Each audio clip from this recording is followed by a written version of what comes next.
Mening yaqinda to'yim. Mahr masalasida o'ylanib qoldim. Men yaxshi niyat bilan kelinga $10,000 mahr bermoqchi edim, lekin hozir sharoitim ko'tarmaydi. Shuning uchun mahrni keyin berish sharti bilan nikoh o'qitsam bo'ladimi?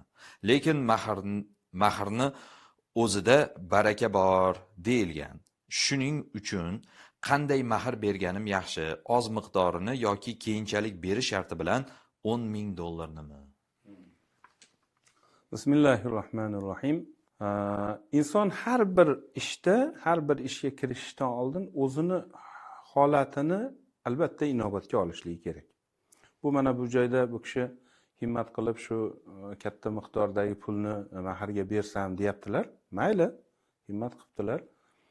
Lekin albatta o'zlarini moliyaviy holatini inobatga olishligi kerak.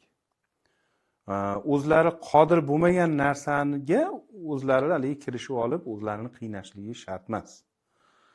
Chunki shariatimizda mahrni eng ozi belgilangan, bu 10 dirham deydi. Hozirgi paytda shu nisob miqdorini 20 dan biri.